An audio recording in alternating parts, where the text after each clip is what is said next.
नमस्कार, मैं मनीष, आप देख रहे हैं AK24। देखिए, बिहार में बढ़ते अपराध और कानून व्यवस्था को लेकर आज यूथ ब्रिगेड के अध्यक्ष जो प्रेस कॉन्फ्रेंस करके क्या कुछ बोल रहे हैं, वीडियो सुनिए। बिहार में जो आज का जो मुद्दा है, और मुझे लगता है कि सबसे ज्यादा प्रासंगिक आज के डेट में मुद्दा है वो अनुसूचित जाति जनजाति पे शोषण, अत्याचार, अनुसूचित जाति की बच्चियों पे हो रहे बलात्कार, उनकी हत्या। ये एक बहुत गंभीर विषय है और बिहार में लगातार हो रहा है।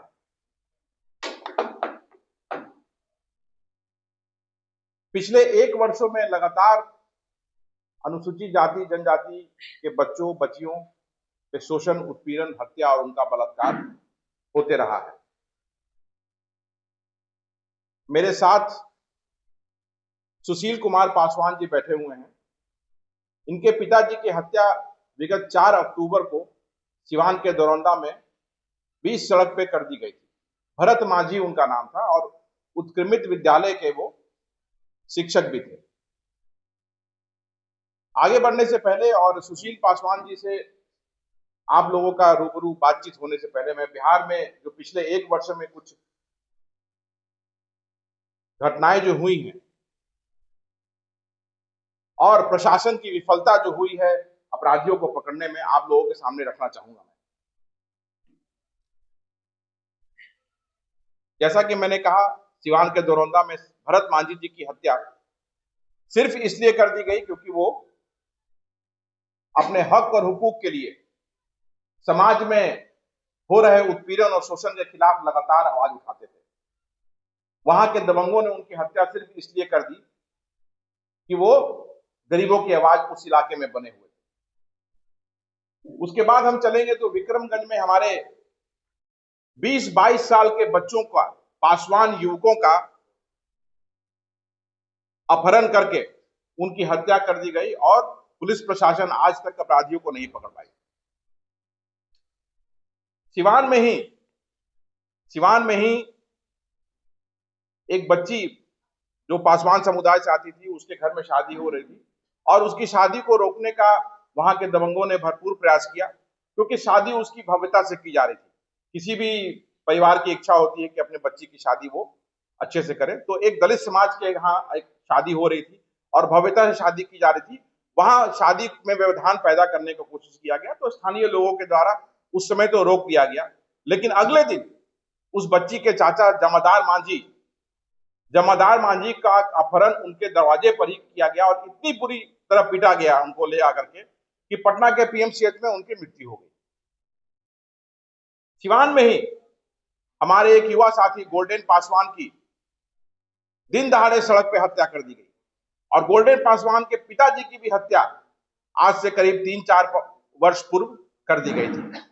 मुजफ्फरपुर की एक और घटना है जहां एक मुसहर समाज के मजदूर को सिर्फ इसलिए मारा पीटा गया और उसके देह पे पेशाब कर दिया गया क्योंकि वो मजदूरी मांग रहा था। इसी तरह गया में हमारे एक भाई का दोनों हाथ काट दिया गया क्योंकि वो भी अपने हक और न्याय के लिए, मजदूरी के लिए अपनी आवाज उठा रहा था। उसके दोनों हाथ काट दिए गए।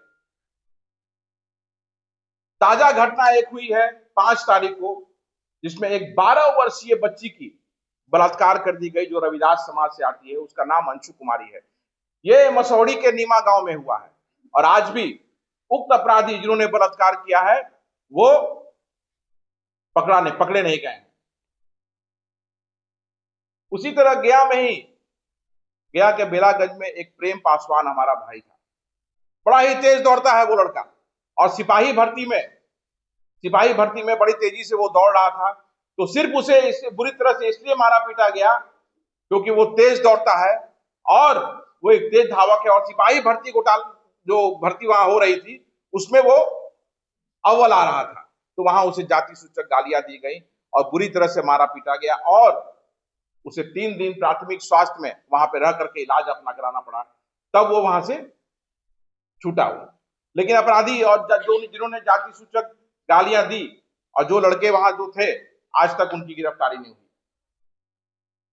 आज से 3 महीने पहले मुजफ्फरपुर पारू में एक बड़ी ही चर्चित घटना हुई थी, जो बिहार के पूरे लोगों ने देखा कि किस तरह से एक रविदास समाज की 16 वर्षीय बच्ची रूपा का निर्ममता से हत्या कर दिया गया, उसके प्राइवेट पार्ट्स को छत विछत कर दिया गया, उसका बलात्कार किया गया। वहां भी हम लोग गए, कांग्रेस पार्टी गई, हमारे प्रदेश अध्यक्ष जी सीधे सीधे वहां इंटरफेयर किए, तब जाके वहां जो मुख्य अभियुक्त उसका है संजय राय, वो गिरफ्तार हुआ। लेकिन आज भी उस परिवार को धमकी दिया जा रहा है कि केस वापस उठा लो, और केस हल्का करने का स्थानीय प्रशासन के द्वारा प्रयास लगातार किया जा रहा है। नवादा में अभी ताजा घटना हुई, हमारा एक प्रवीण पासवान युवा बालक था, युवा लड़का था, उसे वहां उसकी हत्या कर दी गई और साक्ष्य पिटाने के लिए उसकी मोटरसाइकिल के साथ उसके शरीर को जला दिया गया। और आज तक वो अपराधी, कोई कार्रवाई पुलिस नहीं कर रही है। दिखाने के लिए एसआईटी का गठन किया जाता है, पुलिस प्रशासन पूछताछ करती है, लेकिन उसके बाद मामला जब आगे बढ़ता है, थोड़े दिन हो जाते हैं तो शांत हो जाता है। आज मैं आप लोगों के समक्ष ये घटनाएं, तो कुछ एक घटनाएं हैं जो मैं आप लोगों के सामने रख रहा हूं। बिहार में लगातार अनुसूचित जाति जनजाति पर, लगातार अनुसूचित जनजाति पर और अनुसूचित जाति पर अत्याचार, शोषण, उनका बलात्कार, बच्चियों का बलात्कार और हत्या किया जा रहा है। और ये सरकार सिर्फ खाना पूर्ति करती है, कुछ एक लाख का अनुदान सरकार जरूर दे देती है, लेकिन बस वही तक रहता है और उसके आगे कुछ नहीं। ये ज्ञापन मैं अभी मुख्यमंत्री जी के यहाँ जा रहा हूं, मुख्यमंत्री जी को यह ज्ञापन दिया जाएगा। आप लोगों के साथ भी ये ज्ञापन मैं शेयर करूंगा अभी। इस ज्ञापन को, हमारी ये मांग है बिहार के आदरणीय मुख्यमंत्री श्री नीतीश कुमार जी से कि नियमों में बदलाव करें, कड़े प्रावधान लाएं और इसे रोकने के लिए जल्द से जल्द कदम उठाने चाहिए। अब मैं आपकी बात सुशील पासवान जी से कराता हूं, और सुशील पासवान जी अपनी व्यथा सुनाएंगे कि किस तरह से इनके पिताजी की हत्या की गई। उसके बाद, हत्या होने के 2 दिनों के बाद मैं वहां गया, हमारे प्रदेश अध्यक्ष जी ने सीधा सुप्रिंटेंडेंट ऑफ पुलिस से बात किया। वहां पे जाकर के मैं पुलिस प्रशासन पे दबाव बनाया, तो कुछ एक छापामारी वहां उस वक्त हुई। उसके बाद फिर वो मामला शांत हो गया, और आज के डेट में इन पर ये दबाव बनाया जा रहा है कि ये केस को वापस लें, और नहीं तो इनको और इनके परिवार की हत्या कर दी जाएगी। कि अगर सरकार मेरी बात को नहीं मानेगी तो विधानसभा का घेराव भी करना पड़े, तो विधानसभा का घेराव भी करेंगे हम, लेकिन अपना जो भी जनता का हक के लिए जो है आवाज़ उठाते रहेंगे हम। तमाम खबर देखने के लिए एक न्यूज़ 24 के साथ बने रहें। धन्यवाद।